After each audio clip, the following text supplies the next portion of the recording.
Welcome to the February 11th, 2020 episode of Reactive Consciousness, our in-depth podcast about what happened this week in our lives. I'm your host, vysethebold, and this is... Lotus Prince. And who else would be here? Honestly.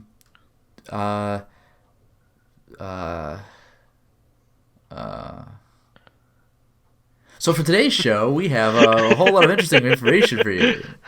Andracologist. Yeah. Well, Mr. Black. Mr. Black. But, wanted to go over a bunch of follow-ups here for different things that have happened. Especially some of the things last week have some updates, so I thought it was pretty exciting to get some updates on those. But there wasn't a ton of new stuff, Lotus. Oh. So we'll just have to make up some news. Yeah, I guess so. I won the Olympic diving medal today. The Olympic diving medal. Yeah, there's only one for diving. Go figure. What color is it? I don't know all so of them. Good. Mother of pearl is all the colors. Bronze, fuck it. Silver, fuck it. Actually, just gold. Here's a fun fact. I want to say 8th grade science teacher was like this kind of older woman, like 50s, 60s, and she actually was an Olympic gold medalist diver like decades prior. And then she went into science teaching. Go figure. I don't know.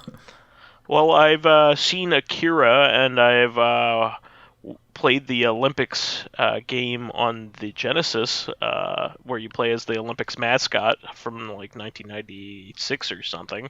So, wow, that's fascinating. That makes me an expert. Yeah, I'm right up there with Michael Phelps. That's what I'm saying. Very nice. Yeah. But anyways, here is the news. So, Analogue, who we've talked about, in the past few podcasts, since we were really excited about the Mega SG when it was released, and I finally got around to like setting mine up and getting it the way I wanted. We actually played a little bit around with it this weekend. As well. Played some actually on the jailbroken version of the console. We played a little bit of ColecoVision, believe it or not. Yeah, that's probably my first ever ColecoVision experience, and it wasn't on a ColecoVision. I mean, it's ColecoVision but better. I mean, the video quality and everything is top notch on this thing. Yeah. But the simulation of the original experience is way up there. Plus, you don't have to use the actual ColecoVision controller, which is hot garbage. Yeah, wasn't that like the remote, the TV remote control kind of controller? It looks like an old phone, but with a crummy joystick on top. Yeah. The only system that probably has a worse controller, like shipped with it, may have been the Intellivision at the time. They're both really bad. ColecoVision had some hits. But anyway, Analogue has actually followed up on one of their promises from before the Mega SG was announced, in that they are actually putting up the cartridge converters. That they putting up like they did, and they're already sold out. Yeah, but they have confirmed that they were much higher demanded than they had anticipated, so they will be they will be producing more, they said. Yeah, and by the way, just for clarification, remember that the Mega SG is basically a Genesis, and the adapters they were putting up for sale were Sega Master System, the Sega Mark III, which is the Japanese Sega Master System, and the Game Gear. So you can put your Master System or Game Gear games into this adapter into the Mega SG and play those games. It's kind of like the Super Game Boy. You put your Game Boy into it and you can play it on the Super Nintendo. It's like that, but for Master System and Game Gear. You're actually a little off. I understand that the logistics behind it might work a little differently, but the point is you can play the different system games into the big system. No, the converters being sold are a little different than what you're saying. Okay. So the system itself when you had received it, or if you order it now, comes with a Sega Master System converter already. Oh, okay. What's being sold with the system is a Mark III adapter slash SG-1000 adapter. So... Yeah, that's the Japanese Master System, right? Mark III is the Sega Master System in Japan. So it has a slightly different pinout than the Europe American version. So that's what that is. And it's also backwards compatible with the SG-1000, which is the Sega Master System's predecessor. Yuji Naka's first game was on the SG-1000. It was called Girl's Garden. Before he made Sonic the Hedgehog, of course, and Knights and all that stuff. But way before Ivy the Kiwi, question mark. SG-1000, you may be wondering why, like, the ColecoVision, out of all of the systems, why does the jailbreak include the ColecoVision? It's because the SG-1000 and the ColecoVision have basically the same hardware. They're so similar that it's almost like insignificant differences. Very minor differences. They use the same processor and everything. So the Mark III and the Sega Master System are like an upgraded version of that. So the timing, actually, the processor timing, I think, all the way up through the Genesis is like the same or something like that. So that's why the Sega Genesis was backwards compatible with the Sega Master System to begin with. Anyway, really cool. I mean, it also, there is a Game Gear one, and the other thing that's not surprising, I mean, Game Gear and Sega Master System are almost the same hardware. Game Gear actually has a couple more colors, so they're a little bit more advanced than the Sega Master System, but it's basically the same thing. And the third one is a Sega MyCard adapter. So, do you know what the Sega MyCard is? No, I'm not familiar with that one. So, before PC Engine or TurboGrafx 16, the credit card sized cartridges that system has. Yeah, the Master System has some of those, right? That's what that is. Yes, exactly. Oh, I forgot. Yeah, Master System had cards and cartridges. Okay. Correct. So the power-based converter took both of those, right? Like on the Genesis. Yeah, it does have a slot for both. So this is just going forth and extending that possibility of playing basically everything that is compatible with the Sega Master System is compatible with this thing. So that's pretty cool. This is really cool. And they they said they vastly undervalued the demand for these things, because I'm guessing that Analogue thought, with all the age of like the jailbreak firmware, and also the fact that you could play a lot of these games off of like EverDrives and other flash carts, I guess they thought, it's going to be a very small edge case use for people that want to use actual cartridges of these types on their system. But I guess not. they found that the fans really want this. I mean, I think it's really cool. The price for the 3 of these extra converters is $50 plus shipping. But they're very high quality, and it does what you want them to. Yeah, Analogue makes good stuff. So, I would be willing to pay for them. I just missed out. It's just one of those things. Yeah, I saw that they went for sale, and I was like, oh, okay, and I just let it sit, and then just day one gone. Like, oh, well. I mean, I have to admit that I don't actually I have one card game, and that is all that would apply to this. Yeah, for me, I have one Game Gear game, and that's all that would apply to this. Yeah. I mean, this is obviously for a hardcore fan segment of a hardcore fan segment, but it seems like I also want to have like the full experience of something, so I don't think I would be foolish in buying this. Maybe somewhere down the line I'd be like, you know what? cool spot for Game Gear. I want a cartridge. Just throw that in there and Yeah, play an 'cause actual the cartridge of thing that. is, like, It's pretty wild. A lot of the Game Gear games I might want to play are just available on like Sonic Adventure 1 on the GameCube. There's just like a shit ton of Sonic Game Gear games just unlockable right there.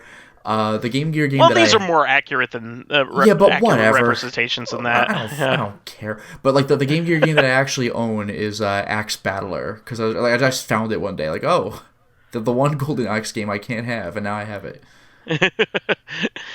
But yeah, that was more of like an adventure game with like action elements, right? Well, yeah, I mean, you played it for like a couple minutes. This part of this conversation was, for the audience's sake, Lotus. How do you not know what game it was? You just played it yesterday. How I is am this being an audience possible? surrogate. Yeah, but honestly, when I saw you turn the game on, though, I my first thought was Golden Axe Warrior. I was like, did you launch the right game? But like, yeah, they both just kind of play like that. It reminds me of Zelda 2. Well, Yeah, like you run around the overworlds in an overhead view, and well, in Zelda 2, the enemies appear on screen. And you can bump into them for a battle, but in Axe Battler, it's like Pokemon random encounters, and when you get into the battle, it's just like a more detailed side-scrolling fight. Like again, Zelda 2, where the graphics are way better because it's all zoomed in because it's just you and the enemy. Except that when you get hit, you're just kicked out of the battle, which is some bullshit because the enemy has actual like HP. You do too, but like you get hit and you're just out. It's weird. Like you're not dead, you're just out of the fight. yeah. It was odd. That was like the first time either of us had actually like played it. Yeah. It was surprising, but it seemed like it was pretty fun. It did. I get the feeling it's one of those games where once you learn how it's supposed to go, it goes better. But like I was just watching you play like Zelda 2, you're like, "Oh, it's an enemy." And then you get hit and it just kicks you back out to the overworld. Like, "What?" Like, "What is this?" Yeah, like why would you ever like why would you ever like think it was going to be that way? You Yeah, know what like I you mean? have to Like hit the enemy no three game I've times. ever How come played you has only been get like that. one? Yeah, The very the odd. only thing I can think of is like, do you have a shield and we didn't know or something? Because that seems really demanding to just be perfect all the time. No, I think as you saw me playing like the like Sega Master System version of like Streets of Rage 2, That game is it is fucking hard. remarkably harder than the Genesis version. Like not even close. Like Game Gear games are just hard as balls. Yeah. I remember playing them when I was growing up, and I remember liking the. I had a Game Gear and a Game Boy, and I liked the Game Boy way more. I love the Game Boy way more.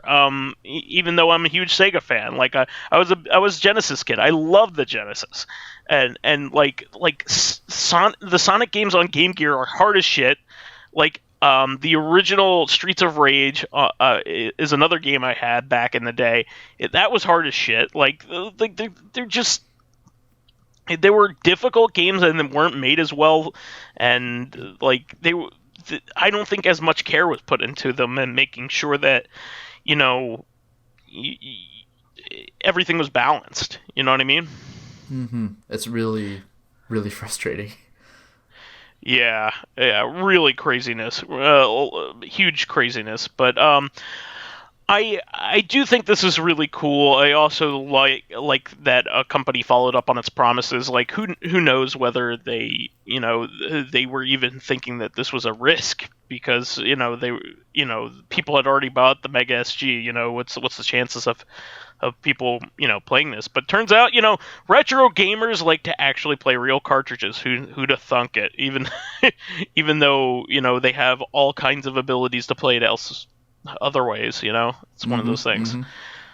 I also wanted to follow up on this Lotus from an extended conversation that we had last week. That Arc System confirmed that all of the games in the Kunio Kun collection that are coming out, the Kunio Kun and Double Dragon collection, have English translations, even the ones that never had them before. Yeah, that's super cool.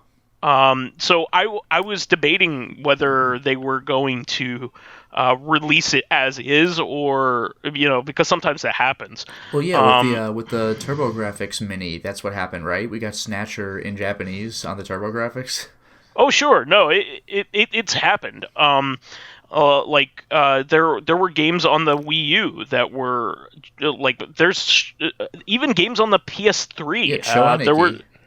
There were straight up import games on PS3 that you didn't have a translation. There were RPGs on the PS3 that were released in the United States. Yeah, that's Like, absurd. who bought them? Who bought them? Like, 5 people. Yeah, Like, the uh, people who know Japanese and English and just didn't import like a the game like CD. Choaniki. I don't, it Well, doesn't anybody matter can because play Shoaneki. It's a shooter. yeah, Just do it. exactly. But like RPGs, Yeah, yeah. But it says it comes with 18 classics from the 80s and 90s and 11 Kunio Kun games that have been localized into English for the first time yeah, that's ever. great. And that's official. This is by the rights holders of these games. Um, these aren't fan translations. These are straight up new translations. So also what this means is that one of the games that is coming is the Famicom version of the soccer game, like the Kunio Kun soccer game. Oh yeah, so it's not called Uh, World Cup Soccer. It's called like the real title. so it was localized in America. The original version was called Nintendo World Cup Soccer. hmm The reason why Nintendo released it is it was their flagship 4-player game for the 4-score adapter. Sure. If you go back and you play like a four-player NES game, probably this game and the volleyball game that it was also packaged with are like two of the best games. Like, they're really good.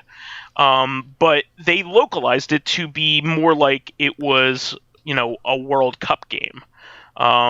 And first of all, I think the lenience on calling it World Cup has changed. Like, back then, they could probably Yeah. get away with more, but now I'm absolutely certain you need to have, like, just like with Super Bowl. You need to have like permission to release from FIFA to release it as a World Cup game, in Yeah. quotes. So that's part of it, and probably they didn't want Nintendo's involvement. Also, they changed the game significantly in order to localize it like that. So in the original version, it's a Kunio Kun game. So you play as Kunio, and like you play in a high school setting. You're a high school soccer team. In the localized version, there's no story or anything like that, and you fight against other countries just like you would in a World Cup game. Um, in the original version, you just fight against other high schools. So we're getting a more authentic version of the game, believe it or not, by getting this version. Nice. So it's newly localized. Newly localized. It seems that they retain the original translations for Renegade, which probably doesn't have much of a translation to begin with. Super Dodgeball, River City Ransom, and Crash and the Boys. So you don't have to worry about those games getting like their personality taken out of them. Especially River City Ransom, that would probably be a concern because that localization is pretty iconic. I am absolutely certain that the characters don't say barf in Yeah. Japanese. Yeah. Well, it's probably supposed to be like, or like one of those things. Or thy you scamp. Yeah, that's probably it. you cur. But yeah, it has a so they're localizing the basketball game, the hockey game, the dodgeball sequel, and a bunch of the mini game compilations, and like the feudal era Japan Kunio game, just like a ton of games. The Renegade sequel, just really cool stuff, as well as having the original translations of Double Dragons 1 through 3. I am kind of hoping that they include the Japanese versions of these games, just kind of as a just like they did on the Konami collection, because Double Dragon 2 was made a lot harder, when it came over to the United States. And Double Dragon 2 is my favorite Double Dragon game of the original games. I think nowadays it probably goes to Neon. I mean, Neon is just too good. it's it.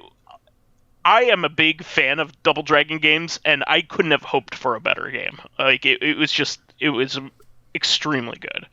So anyway, 11 like official translations of old games. Like, this is incredible. This generation has been so good about translating like old Japanese Famicom and Super Famicom games that have never got the chance. I mean, we had a small smattering of like official translations of old games during the Virtual Console era. Famously, we had Monster World 4 was probably the big one.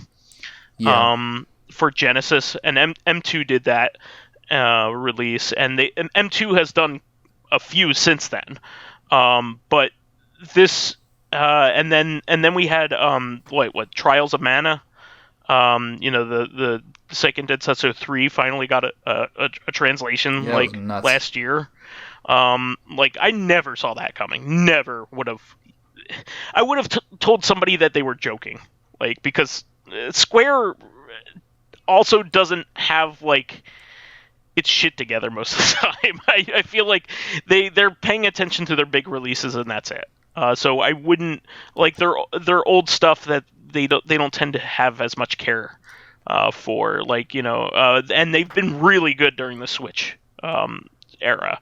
I mean, they had that fantastic Darius collection, and now they're putting out a Space Invaders one pretty soon. I think this month sometime.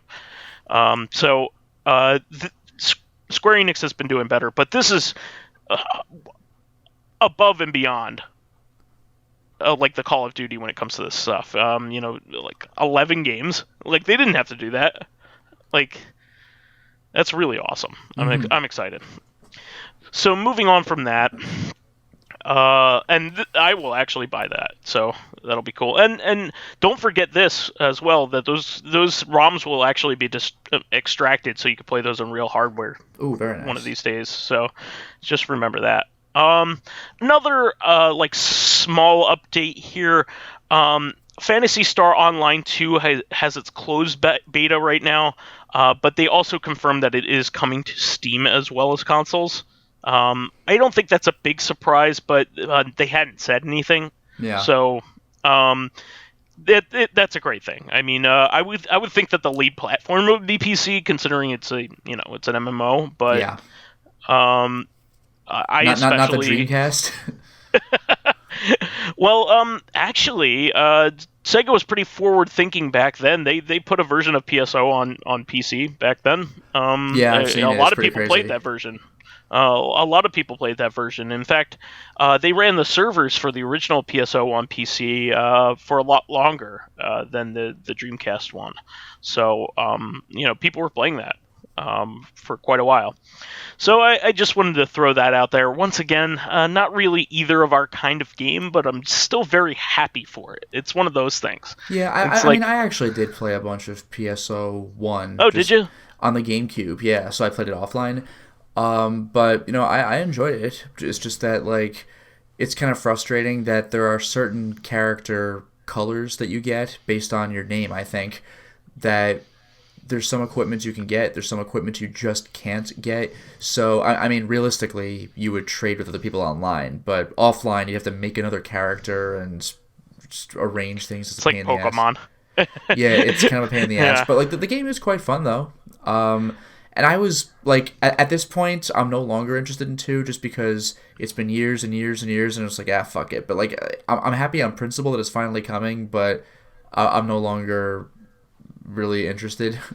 Not to mention, I don't even know if it has an offline mode. If it doesn't, then it was dead to me from the start. Yeah, dead to me. But I also wanted to follow up on this Wonderful 101 Remastered on Kickstarter has hit 1.5 million. It's past its original stretch goals, I think.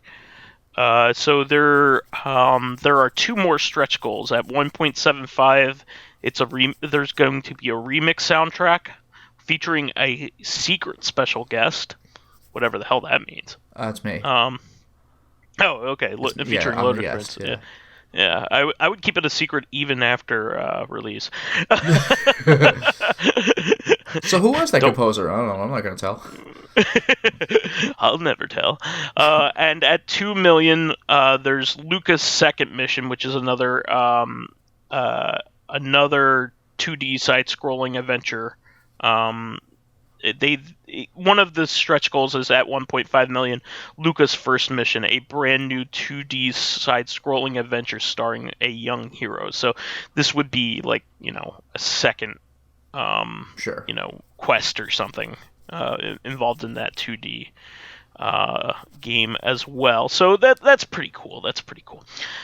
So I'm excited for this. I have not joined the Kickstarter yet, but I mean, how many more days is there left? There's all of them. It's usually like a month, plenty. so it's like probably 28 days right now. Oh no, it'll be a little less than that. We talked about it last 25. week. Yeah, 25. Yeah. So 25 more days, and it's already blown past like everything. Not surprised. It's like Bloodstained. It like just dominated on day one, and same with Shenmue 3. Sure. And Bloodstained turned out great. Shenmue 3. Yeah, I heard it was like okay, like if this is your first Shenmue game, then you'd be like, what the fuck? But if you play the first two, you're like, yeah, I thought so.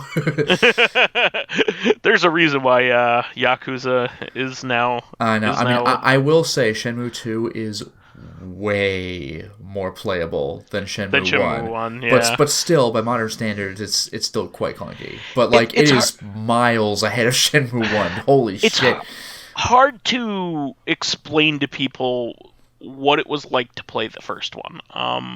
At the time it was released, because you have to realize that when Shenmue 1 came out, I think it was still before the PS2.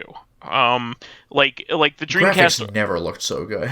Yeah, there was nothing on PC that looked like that. The opening cutscene holds up today. Yeah, it still looks fantastic. There was nothing that looked like that at the time, and there was nothing.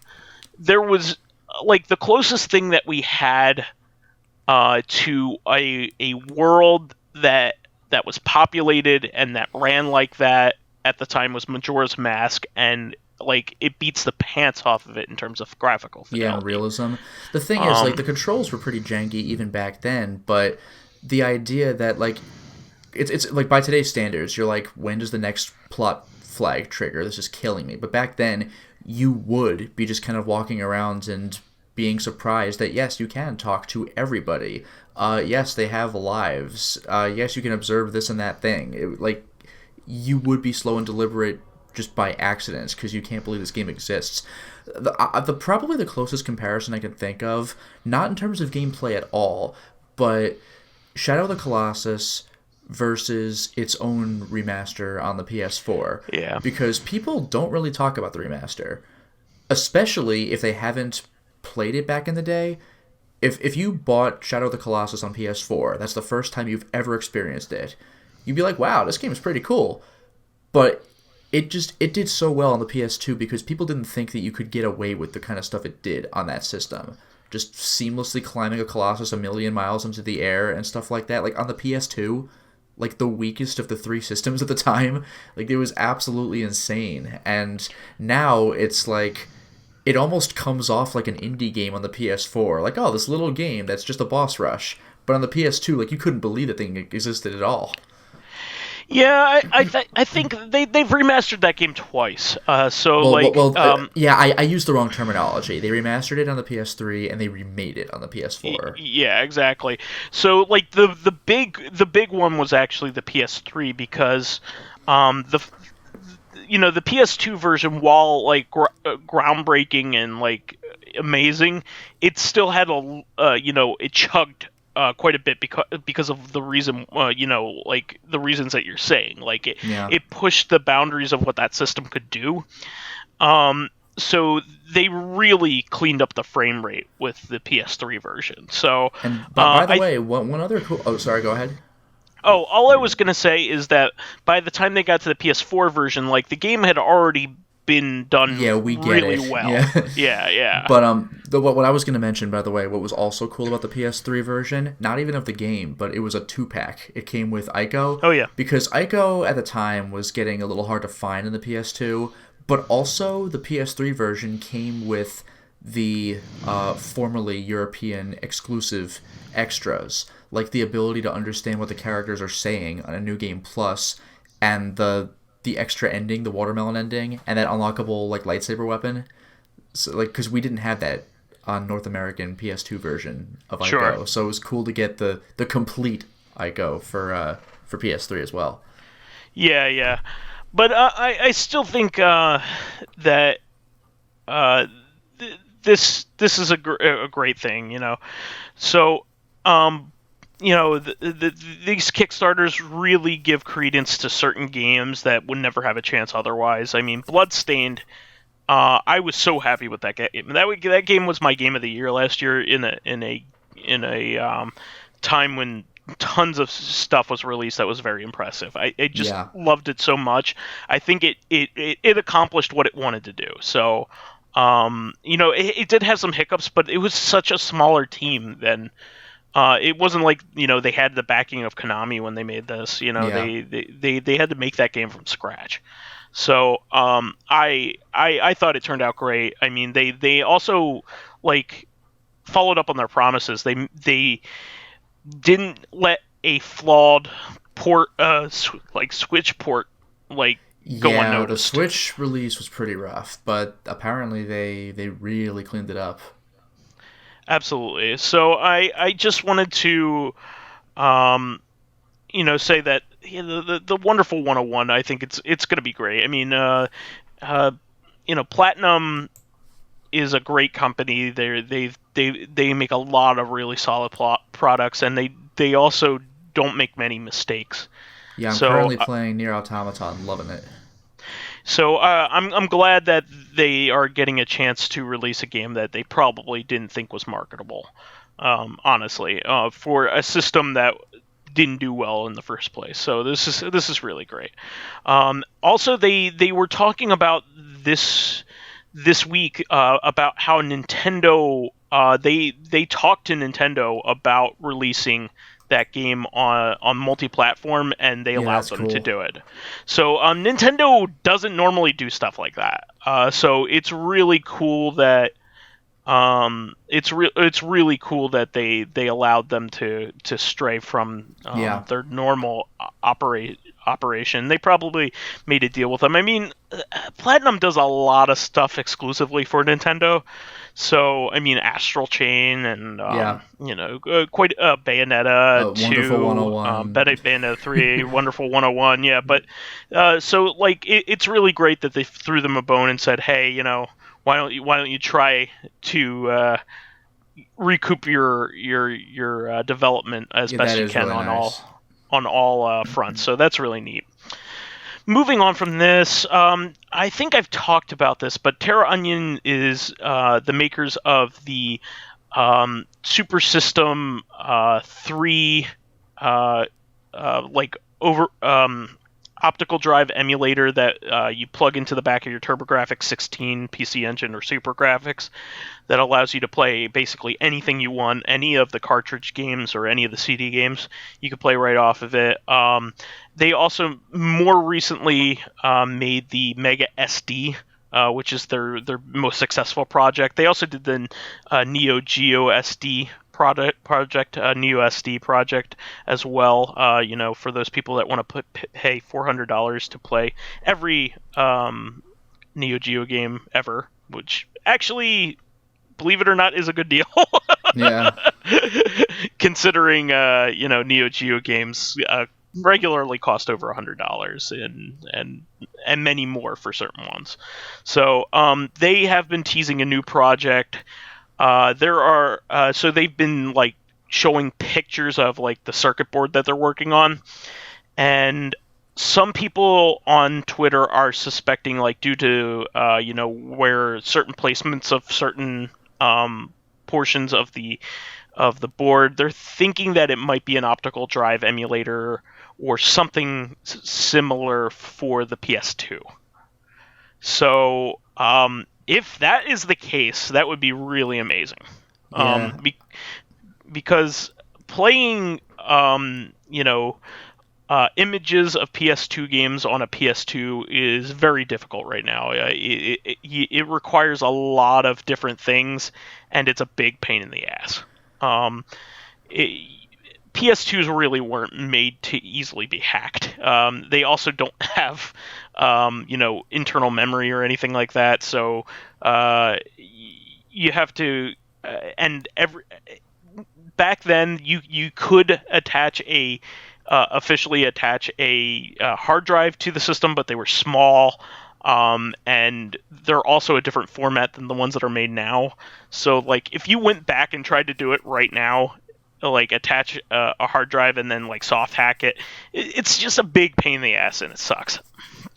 So, getting an actual optical drive emulator where you can you could throw an SD card in and play whatever you want or whatever. That would be nice. I'm mainly thinking for like 2 games, which is kind of funny. But you really want the one game. I know. Forbidden Siren 2, I mentioned that about 100 times. Exactly. But also fan-translated Shadow Tower Abyss. There are actually a lot of really good PS2 fan translations out there. I mean, there's Namco Cross Capcom, actually. Yeah, I was going to say Namco Cross Capcom's probably the biggest one, but there are plenty of other games that are just worth playing as imports. Like, there are plenty of really great imports on PS2 that were never, brought to English otherwise. So, like, a lot of arcade-style games and things like that. So, well, if you're talking import discs, you could still just use, like, a freeloader disc, which would probably be cheaper. Sure. But there's a lot of... this would alleviate a lot of problems that could arise from that. The PS2 is getting kind of old, and some people talk about, like, their lasers screwing up, so this would eliminate the concern for that. It's also not like the best hardware construction either. Like, they're very janky. Like the CD drives and all that stuff are failing and things like that. There's also Front Mission 5 that was fan translated as well. So the Front Mission games are quite good, and 5 is one of the best ones apparently, according to fans. So. This is just spitballing, but, actual hardware people took a look at it and were guessing and speculating, so it could be something else, but I think that would be really awesome. Also, who knows what other features it may have. I mean, part of what was so cool about the SSDS3, the PC Engine one that I was talking about earlier, part of what was cool about that is it also gave you RGB out of the system, which the system never had before, in addition to all that other stuff. So it would be cool, if it had... With the PS2? No. With the PC engine. Oh, gee, yeah, I was going to say, yes it does. Okay. Well, what I was going to say is it would be cool if it also included something like a HDMI. Yeah, that'd be amazing. As another feature. But who knows? Also, I kind of want to throw this out there as well. The Ubisoft, the CEO of Ubisoft basically said this week that the new systems, he kind of a flippant remark, the new systems will basically play everything from their pasts. Yeah. We still don't know what that means. We don't know whether it's just digital or software. But I mean that these rumors have all but been confirmed. We just don't know in what way. We don't know if Microsoft is going to just allow us to play the digital versions of those original Xbox games, or if I can throw a CD copy of Outrun 2, for instance, a game that you you currently can't play on Xbox One. If I throw in a copy of Outrun 2 for the original Xbox, whether that'll play or not, who knows? Dinotopia. The best big one, game. the big one is Jet Set Radio Future. Yeah, That's like yeah. the big game that everybody really wants. So Where you have Charles Martinet as not a Mario character. What a concept. I think he's the the He's the evil inspector. Yeah, he's like the final Yeah, boss. yeah. And the funny So, thing is, you hear him doing a menacing voice, and you can kind of hear a little bit of Wario in it. It's pretty great. Not but, obviously not that far, but you can hear a little bit. But yeah, I mean, you were even chiming in on this. I chimed in on this tweet as well. But somebody was talking about like if it finds out that the PS5 can play all the games before it, physically, Yeah. would you trade in your old systems? And I'm always in the opinion that like I want that, but there's still edge cases like There's goofy fan stuff that I translated still copies want. of foreign stuff and things like that, but like Imports. Whenever this kind of stuff happens, like remember the PS3 had really like when it first launched, it had really good backwards compatibility with PS2 and PS1, right? But you still couldn't play Japanese versions of those games. Well, that's it the still whole thing. retained. Yeah, it plays foreign PS3 games, but not 1 and 2. So you're like, Yeah. shit, guess I'm Still holding on to my retained PS1 and its PS2. region exclusivity, which sucked. And like so therefore that was like my big thing that I didn't like about it. So I still have my PS1 and PS2, so I could play that stuff. Well, the thing is, though, like, if the PS5 could play foreign PS3 and 4 games, then even if you held on to your PS1 and 2, you could still get rid of your PS3 and 4. And those That's systems true. are just physically gigantic anyway. I mean, I'm all for that because the PS3 I have a backwards Yeah, the compatible old ones are pretty PS3, volatile. Yeah. and I'm afraid to play it. Like I They're don't not want to. launch Xbox 360 bad, but it's kind of bad. And I know what I have. It's like a collector's item at this point. It's a working, backwards compatible PS3. I use it. I think the last time I used it was to play Silent Hill 2 with you. If it was with me, then it was you were playing 3. Oh, it was Silent Hill 3. That's Yeah. right. What a great So game. we played. I think I played Silent Hill 2 on the original Xbox with you back in the day. Oh yeah, I forgot about yeah. that. Yeah, you might have actually. No, we did that. We did that in my parents' place when no, I was I still remember living doing there. that. I just forgot the system, but yeah, it may very well have been. No, that's what happened. But yeah, we played Silent Hill 3 on my backwards compatible That's PS3. kind of funny. But So I've personally like walked you and Mr. Ryu through Silent Hill 2. well, I still want to play Silent Hill 4, so we could get there. But That game is not nearly as fun to like sit with. it's still fun. Silent Hill 4 is pretty tedious. Whatever. But my point is that one thing that I brought up was that, and of course I would bring this up, but like the GunCon 3, there are two Yeah. games in which that, and one of the games supersedes the other. Yeah, Time Crisis 4, because there was like a collector's edition that came with the GunCon. Yeah, and then there was the GunCon collection with Rising Storm, Time Rising Crisis Storm. 4, and Dreadstorm Pirates, baby. Dead Storm Pirates. Yeah, so It was pretty there- good.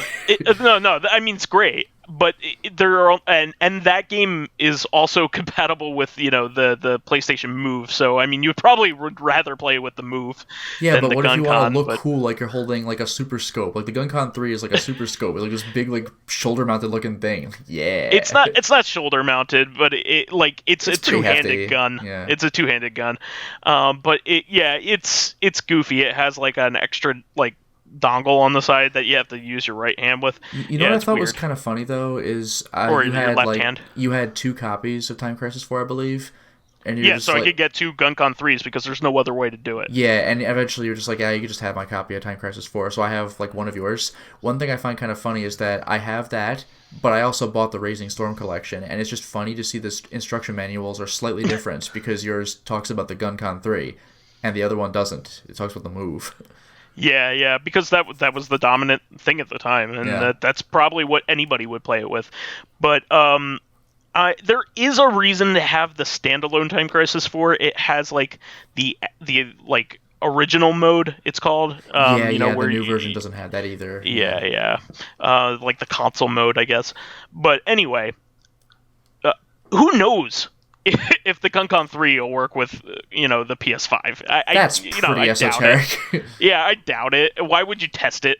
It might work because it's a USB thing. Yeah. So it might work because I remember the GunCon 2 would actually work with the PS3 if you still used a CRT.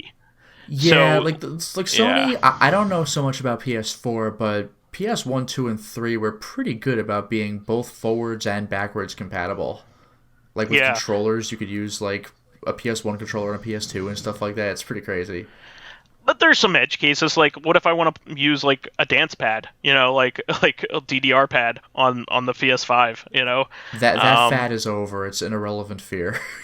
Yeah, but like that's a reason to keep. I your know. PS2. What if you really insist on using your PS1 DDR dance pad? I'm sure you could get a PlayStation 1 to USB converter or whatever, but I'm just throwing stuff out there. Obviously, the PlayStation What if I want Eye my Japanese only gun controller specifically designed for Resident Evil 2? But the PlayStation Eye is obviously going to work because it's part of the VR system. So they have already confirmed that the PSVR is going to be compatible with the PS5. What about the Onimusha 3 Katana controller? That's what I want to know. It's Onimusha Blade Warriors that came out with. Was it? I think so. No, it's 3. You're right. Right. But it came out around the same time, I think. Yeah. But anyway, that's the one Onimusha game I don't own is Blade Warriors, and like, who cares? But see, this is the kind of stuff that keeps me and Lotus up all night. Is my GunCon 3 games? This is what matters to me. Forbidden Siren 2 in English. God damn it. Well, no, that's what pisses me off. Is Forbidden Siren 2 has been in English since day one. It's just that it's the European version, which is too big to work on. Like you can't put it on Italian in it. Get all that Italian crap out of here. Yeah, like it has too many languages. Yeah, you can't burn it to like a regular DVD because it's too big. And so the French version on there that's preventing it. You can't get a fan translated version of the Japanese version because why would you fan translate it? It already is translated. So I was like, God damn it. Yeah. Let's see, but I'm optimistic. I mean, obviously, the vast majority of games that I'm going to be playing are local ones. And don't require stupid accessories. So obviously, I'm going to be like, oh, I could play Vagrant Story finally. That'll be cool. Or I could finally play God of War, the God of War games. I haven't played any of them. All of them are on PS3 now, except for obviously the PS4. Well, all of them are on PS4. Are they? I'm pretty sure almost all of them are on PS4. Yeah. I thought the new God of War was on PS4. Like, I promise you that all of them are on PS3. God of War 3 Remastered, I think, is on PS4. Oh, you're right. They did remaster that. But God of War 1, 2, and 3 are on PS3, and the PSP ones were remastered on PS3 as well. And then there's also Ascension. Yeah. And then the PSP games got ported to PS3 as well, right? Yeah, I said that. Yeah. There's yeah. It's kind of funny because there's I think they released it in like 3 collections. There's the handheld like dual pack PS3 collection. There's I think they did like just God of War 1 and 2, and I might be wrong about that second one. But then they did like all 5 in one big collection. Yeah. Was it Ghost of Sparta was the second PSP one? Yeah. Yeah, there's Ghost of Sparta and Chain of Memory. No, that's Kingdom Hearts. Chains of Olympus. Yeah. But what I'm saying is like I just bought a PS1 game at MagFest. It would be pretty cool to play it on a system that wouldn't fall apart if I tried it. Valkyrie Profile, remember? I mean, you can play a PS1 game on a PS1, 2, or 3. But also, it would be cool to play it like on a system that didn't require any HDMI modding No, or I know, that's anything. nice. Yeah, It's just that, like, or assuming you didn't could fall play it apart. on the PS5, that would mean that there is one system that you can't play it on. What, the PS4? Yeah, Yeah. Like, you, you could you play it have on the options for PSP PS1 technically. games. Technically, I could play it on the PSP, but Well, actually, you probably could play it on the PS Vita, not the CD, obviously. well, no, it was remade on the PSP. Oh, yeah, Is my Valkyrie point. Profile Lenneth. Yeah, yeah, yeah. But all I'm saying is it's great to have all of these things in one place, and if I can use my physical copies, I'm very happy. Especially with these PS1 games that have resolution changes. I be able to play them crystal clear and not on a backwards compatible system that will fall apart one Not to day. mention that a lot of, like, there are just a lot of games for any system that just aren't available digitally. Yeah, You know, Valkyrie Profile there's is one just of them. some, yeah, Valkyrie Profile, for example. Yeah, there are just Yeah. some, like, just some weird PS1 games that I hope you have a physical copy of. Yep. Yep. So it would be even cooler if they allowed your previous digital purchases from PS3 to carry forward. Like I back then I repurchased Mega Man Legends 1 and 2 and Misadventures of Trombone, even though I had physical copies of them, because I wanted to support them coming to the system. So or Suikoden 1 and 2. I bought both of those games Yeah, digitally, so I could play them on my Vita. yeah, So I bought Suikoden 2, but yeah, I eventually got a copy later. But Suikoden 2, I was like, oh shit, what was it, like $5-10? It's amazing. yeah, it was like $5.99 for like one of the rarest games on the system. Like really good And stuff. same goes So for Tron. It was like a similar cost, and it's like a fucking $300-400 game. exactly. I have a lot of Japanese PS1 games that I bought for the PS3, like LSD. And That's right. Yeah, Dream Emulator. I have Gradius Gaiden. I have like a bunch of shooters that only were released on the Japanese store. What if that all carried forward? Like, what if that was something that could Yeah, that'd be great. that they'll do? Yeah. So let's see. I'm very optimistic. It's cool stuff. Going from there, I did want to do a shout out to Arcade Archives. They just released an obscure Jalica shmup. You know all the Jalico games that I Lotus likes know to play. one Jalico game, which is the one that matters. Juggernaut. But There's a perfect example of a PS1 game that you are not going to see digitally anytime no, soon. definitely not. I mean, I've But been wrong before. You know, there's stuff like Toonstruck that hit GOG, but like nobody's looking for Juggernaut. no. But well, that at least has a famous person in it. So like that's worth knowing something about. But anyway, What? Toonstruck? yeah, Toonstruck has Christopher Lloyd in it. Oh, the entire cast in Toonstruck is like just stellar. There's tons Yeah. of quality voice actors, like from like Tiny Animaniacs Toons. and stuff. Yeah. They have Ben Stein in it as well. Like they have Tim Curry. Like that whole game was like a AAA project that just came out in the wrong year. Yeah, I didn't even know about it until much later. Exactly, neither did I. Yeah. And like that game should have just killed, but whoops, it's 1996. Sorry, should have come out like a year or two earlier. Yeah. What a shame. It But really anyway, is, yeah. Saint Dragon was their recent release on Switch. This game is actually really fun. I downloaded this. Kind of think, what if you were playing like R-Type? Jellica's not really known for the shmups, so this is actually really cool. It more kind of plays like an Irem game. Think of that you were playing R-Type with the indestructible force pod in front of you, but you're a dragon that has like a long body that you can curl around you and protect you. Oh, that's So clever. only your head is vulnerable, but your body can protect you if you like curl up. So, really cool idea.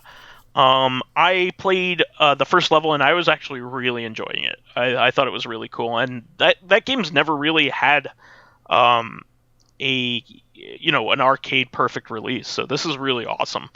And we just heard Hamster released that they have a bunch of other games coming out pretty soon. One of them, Salamander, which would probably be better known as Life Force in the United States. Yeah, yeah. One of their classics. It's also a shmup that's a spin-off of the Gradius series. There are sections of this game that are vertical, hence it's a little bit different than Gradius in that regard. It also has a simultaneous two-player mode, which none of the Gradius games really have. So, really cool. I like that.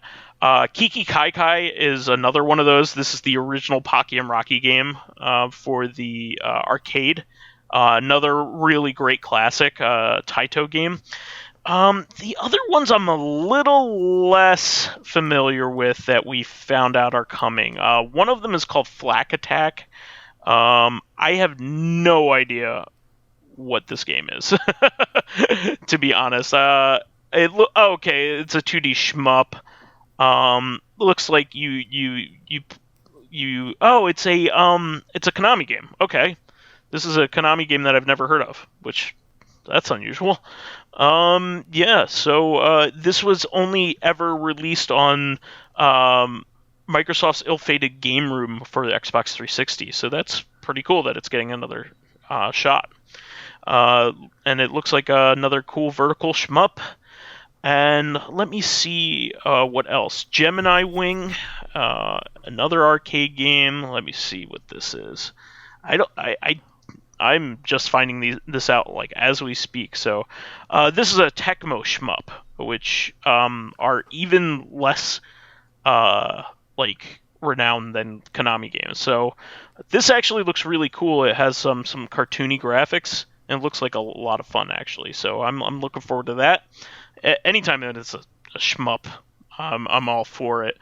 And let me see here. One last one, Formation Z. I have heard this name before. There are a ton of games that kind of sound like that. Yeah, Formation Z is another Jalika game. So yeah, I remember playing this on the Famicom back in the day. The Famicom version is very kind of simplistic, but the arcade version looks like a lot more fun.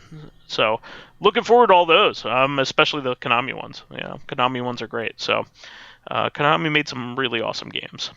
Also, we have a release date in the West for Sega Ages Sonic 2 and Puyo Puyo 2. Just wanted to throw that out there. February 20th. Looking forward to that. Also, a couple smaller announcements. There is a new game coming out for the Switch called Murdered by Numbers that I thought was kind of cool. It looks like it's going to be cross between Ace Attorney and Picross. Yeah, what a concept. Yeah, I mean, I love Picross and I love Ace Attorney. I'm right there with it. Let's do it.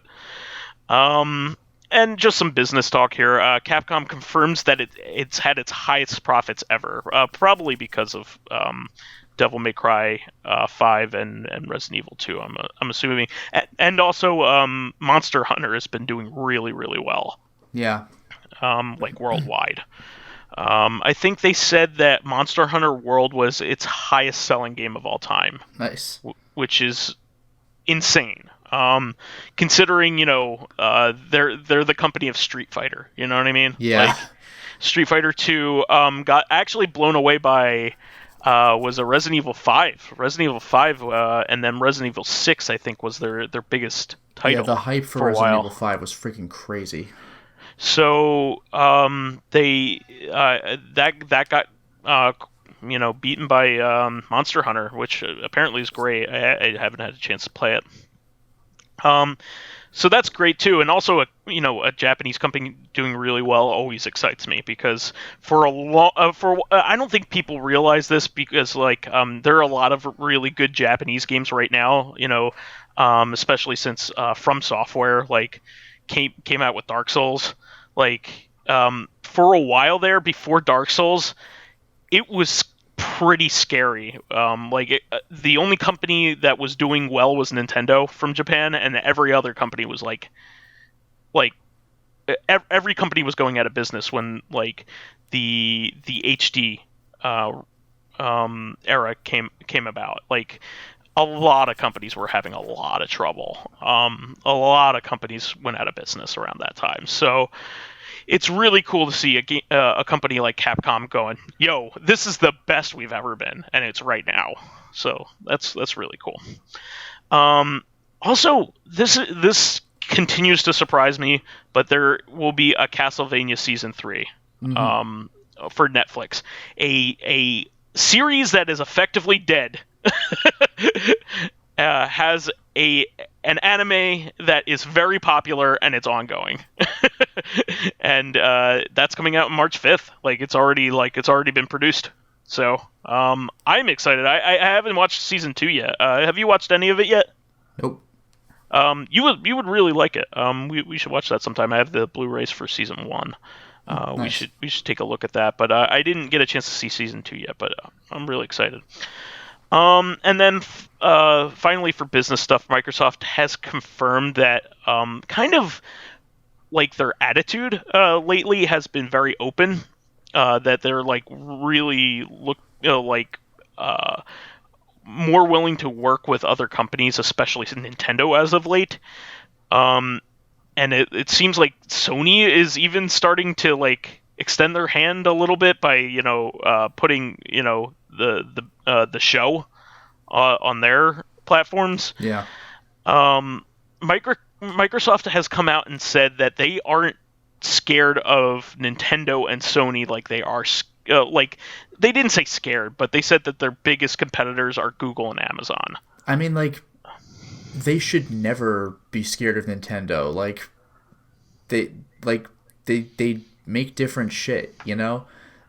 Mario is not on Microsoft, Master Chief is not on Nintendo. I know that there's some crossover in the HD era, to be fair. There are some games that are on all 3 systems, but Microsoft and Nintendo are I guess competing as a technicality. I would say it's really more about Sony and Microsoft. Nintendo's just kind of over there having fun making its own things.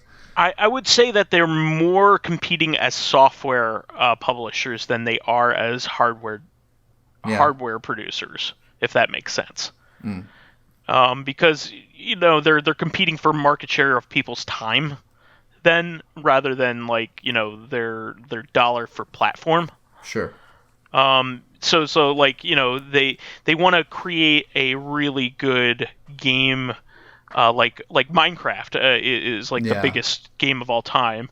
Microsoft has a stake in making that game eminently more appealing than a Mario game, because they want you to play more Minecraft and sell more copies of Minecraft. But I think you're right. But Google and Amazon have so far fallen flat on their face in terms of gaming. That doesn't mean they always will. Google and Amazon have infinite money, and I think that's what scares them. Also, Google, people kind of forget this, but Google does have a game platform that people aren't talking about, in that sense. People are talking about Stadia and how that isn't doing well, but they already have Android phones. Yeah. So they have a mobile gaming already doing really well for them. So I get Microsoft's they're really cautioned against Google and Amazon because of their reach to people. If Google can somehow find out how to appeal to a hardcore gaming audience that doesn't just want to play mobile titles, so we could play more games like Dark Souls and things like that. They will continue. They will be able to reach more people and far and wide than any other, because if they're Google, they could make it compatible with any device. So I think that's what Microsoft's doing right now, is they're kind of reaching out to companies like Nintendo and being like, you know what, this crap where we're only on one system isn't going to fly.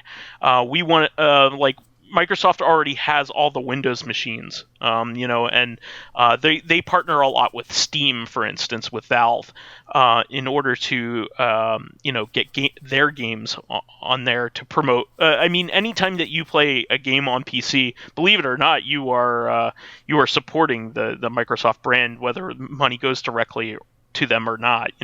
You're going to continue using that platform and buying other things on it, whether they had a hand in it or not. So I think they have the right idea. I mean, they're like, okay, well, who's making the best portable platform? Nintendo. Why don't we just work with them? Yeah. So fair enough on that. And lastly, I just kind of wanted to throw this out there because I thought it was kind of cool news. Sam Raimi has been slotted to direct Doctor Strange 2, which... So you know what this means, of course. That was awesome. What's You're, that? you're going to have to play, Where's Waldo for two things. Do you know what those two things are? Yes. So the classic, as he calls it, his Oldsmobile. Correct. From the 1970s. And this will probably be more obvious, Bruce Campbell. Of course. I mean, you're not going to have to really try hard to find him. It'll be more like, what cameo do you think he'll have? But still. I don't think he was in Drag Me to Hell, and I don't know whether he was in that Gator movie that he put out last year. I forget what it was called. Oh, jeez, that. Wow. Yeah. I really actually want to see that because I heard it was actually really good. It was just a kind of a return to form for him. It was like a lower budget kind of movie, but apparently it was really good. Drag Me to Hell was actually one of my favorite movies when it came out. It was really good. So, but Sam Raimi has some really good movies out there, despite having probably the worst mainstream superhero movie, probably. I can't think. Can you think of anything worse than Spider-Man 3? That Sam Raimi has done? No. I mean, in general, for superhero movies, mainstream ones. I mean, there've been disappointments. I mean, Thor 2 was really dull, but Spider-Man 3 was not more frustrating. Yeah. Yeah. Spider-Man 3 is really embarrassing to watch. Into the Spider-Verse just directly made fun of it. Enter the Spider-Verse is one of the best movies ever, if you ask me. By the way, one movie that Sam Raimi has made that people don't talk about nearly as much, but I freaking Quick and the Dead, man. Quick and the Dead. Quick and the Dead. I knew you were going to say that. I fucking love that movie. Also, Gene Hackman as a bad guy. Bruce Campbell. Gene Hackman's a piece of shit in that movie. It's amazing. Yeah. But Russell Crowe, Leonardo DiCaprio, it's pretty great. Was it Sharon Stone's the main character? I think so. Yeah, she's a freaking badass. Did you spot what the classic was in that? I think you had told me they repurposed it into a stagecoach of some kind. Yeah, so he took off the body and made it into a wagon. It's freaking outrageous. to fit it into the movie. It's really funny. That's a lot of work. Yes. For something that nobody's going to know besides the people who made it. So anyway, so I just wanted to throw this out there because I think Sam Raimi is an awesome dude. His movies were when I was growing up, when I was in my teens, and first discovering horror movies, he was so huge to me. When I first when my brother came home with a copy of a VHS copy of Evil Dead 2 and then Army of Darkness, and we watched that together. I was 14 at the time, and he was in his 20s, and it just blew my mind. I didn't know there were movies like this, and there really aren't. He's his own thing. I saw the cream of the crop. I didn't see those movies until way later, the Netflix era, where I was getting the DVDs mailed to me. I don't think Netflix streaming was quite a thing yet. So that was what Netflix was, getting DVDs mailed to you.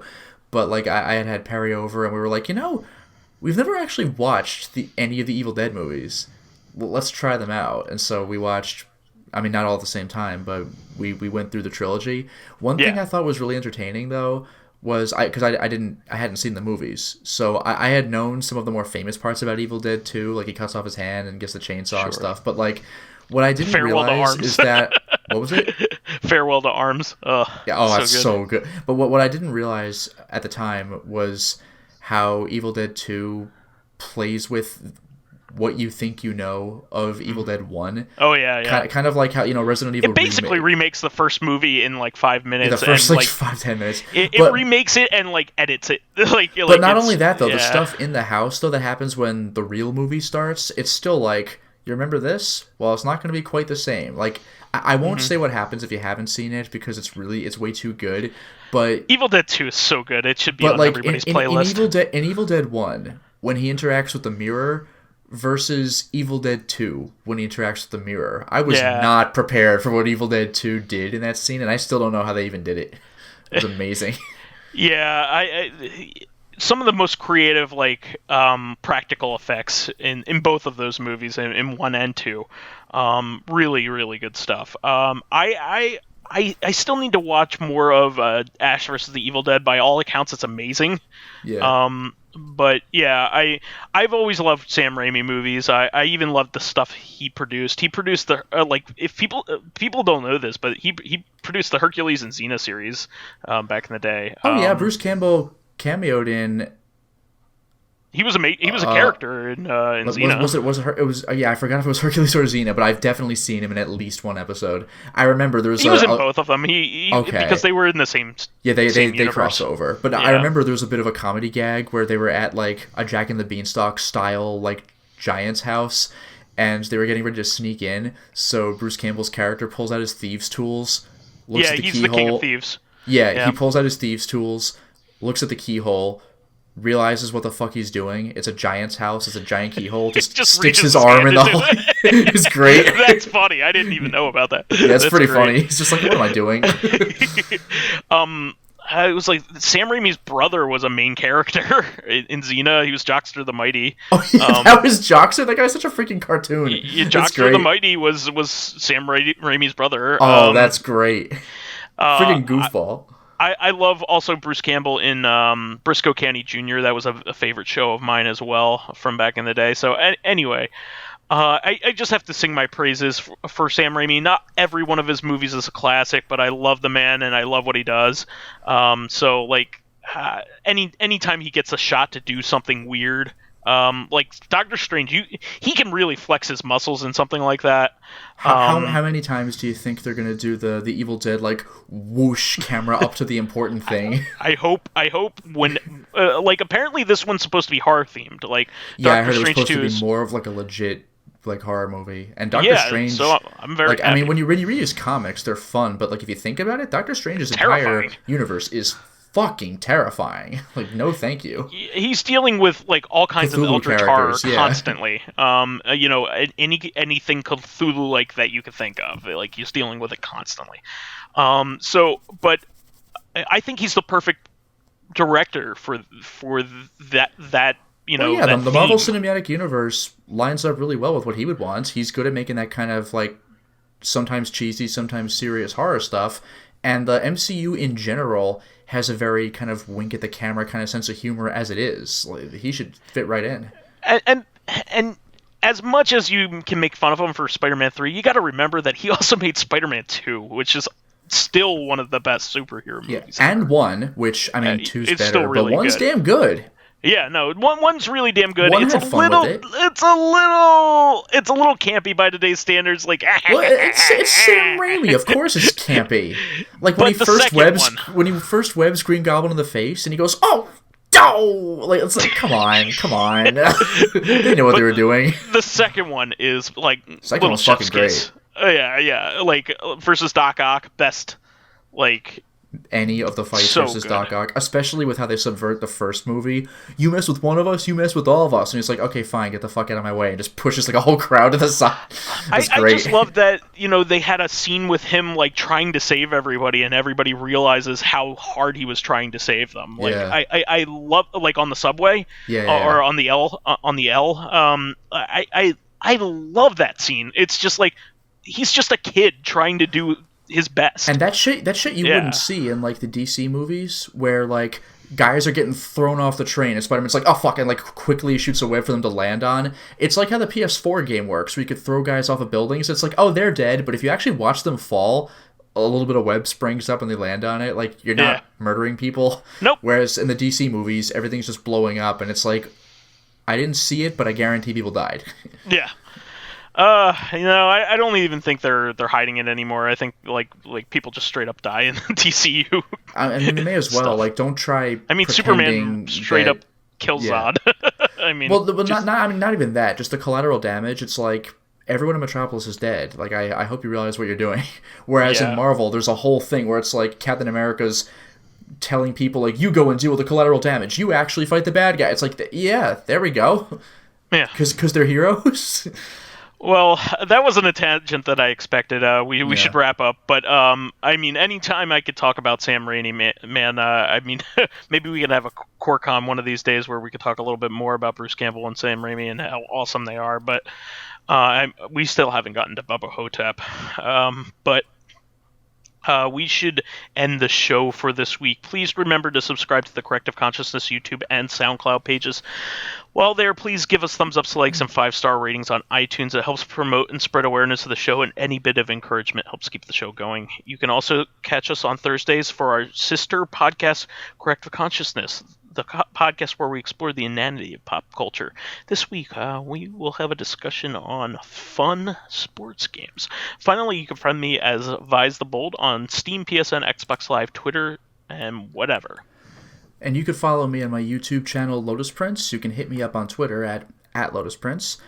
And if you are interested in seeing my videos early, speaking of which, we're already in the middle of Bloodborne, but I'm just starting Papo EO as well. Or I guess I've heard that's good stuff about it's an ampersand, Papo and EO, but it would be E anyway, it's Spanish. So I'm starting Papo EO, so if you want to see my videos early, get in on exclusive live streams, select... If you want to do that. Could you please repeat? I didn't quite hear don't think I can. But if you want to select upcoming games for me to Let's Play, like the aforementioned Papo EO, or get in conversations with me and other patrons on Discord, then perhaps consider swinging by my Patreon account, which can be found at patreon.com/LotusPrince. And one little aside I want to mention is that this upcoming Friday is February 14th, which happens to be Valentine's Day, but for some reason that happened to be the first day I ever started uploading videos back when it was on Blip.